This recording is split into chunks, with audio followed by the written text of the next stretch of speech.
Chapitre 1. Une vie tranquille. Madame Jeanne Dupont, veuve de 67 ans, vivait dans une petite maison en pierre, au cœur du village pittoresque de Saint-Clair-sur-Epte, connu pour ses tartes aux pommes et son jardin fleuri.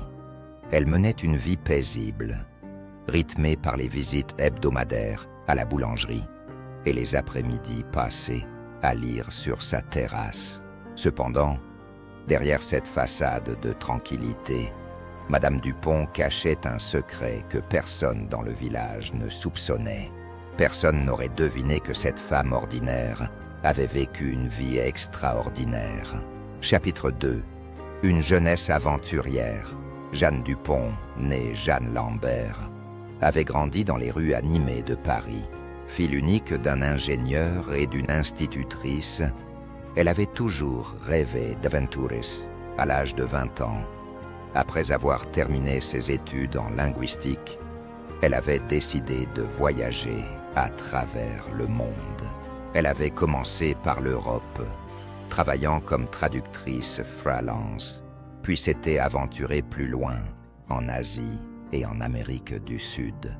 Jeanne avait vécu des aventures incroyables, de la découverte de temples cachés en Inde à l'exploration de la forêt amazonienne. Ses compétences linguistiques et son esprit aventureux lui avaient permis de se fondre dans des cultures diverses et de nouer des amitiés aux quatre coins du monde. Chapitre 3. Le retour en France. À l'âge de 35 ans, après plus d'une décennie d'aventures, Jeanne avait ressenti le besoin de retrouver ses racines. Elle était retournée en France et avait rencontré Pierre Dupont, un médecin dévoué, avec qui elle avait partagé une vision commune de la vie.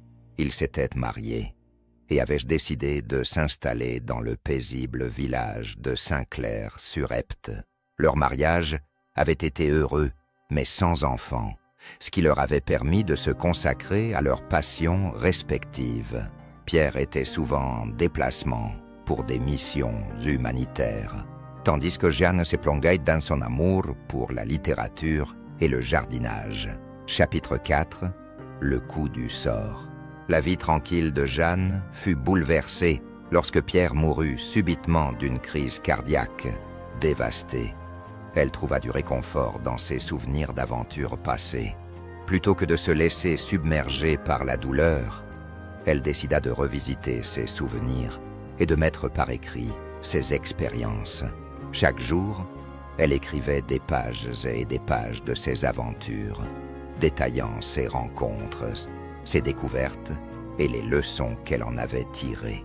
C'était sa manière de faire face à la perte de Pierre et de redonner un sens à sa vie. Chapitre 5. Le manuscrit retrouvé. Un jour, alors qu'elle rangeait son grenier, Jeanne tomba sur une boîte remplie de vieux carnets de voyage. Ces carnets contenaient des croquis, des notes et des réflexions qu'elle avait accumulées au fil des ans. Inspirée, elle décida de transformer ces carnets en un livre. Ce fut un travail de longue haleine, mais après plusieurs mois de rédaction et de révision, elle termina son manuscrit. Intitulé « Voyage d'une vie », il racontait son parcours extraordinaire à travers le monde, offrant un témoignage vibrant de ses expériences et de sa philosophie de vie. Chapitre 6. Un succès inattendu. Avec l'aide de sa nièce, qui travaillait dans l'édition, Jeanne envoya son manuscrit à plusieurs maisons d'édition. À sa grande surprise, le livre fut accepté par une prestigieuse maison d'édition parisienne. Voyage d'une vie devint rapidement un best-seller, captivant les lecteurs par son authenticité et la richesse des récits de Jeanne. Le succès du livre attira l'attention des médias, et bientôt, Jeanne fut invitée à donner des interviews et à participer à des émissions de télévision. Elle devint une célébrité locale, mais elle resta humble et ancrée dans son village. Chapitre 7.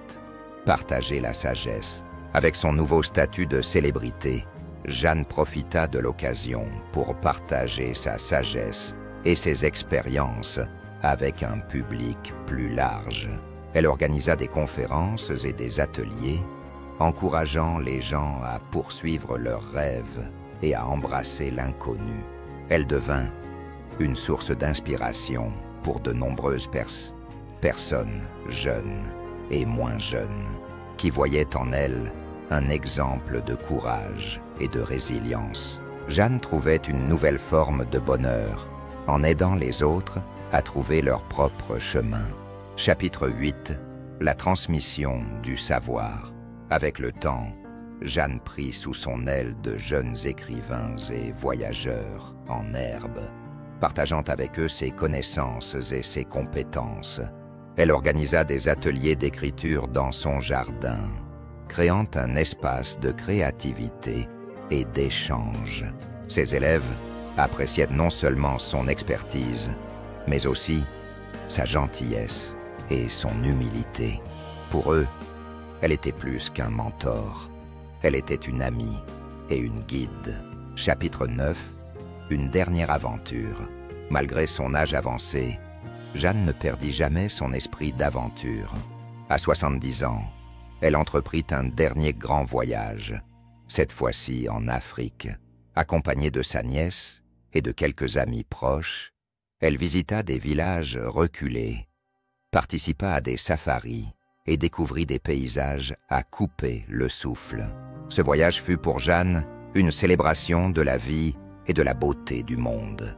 Il lui rappela que, peu importe l'âge, l'émerveillement et la curiosité peuvent toujours nous guider. Chapitre 10. Un héritage de joie.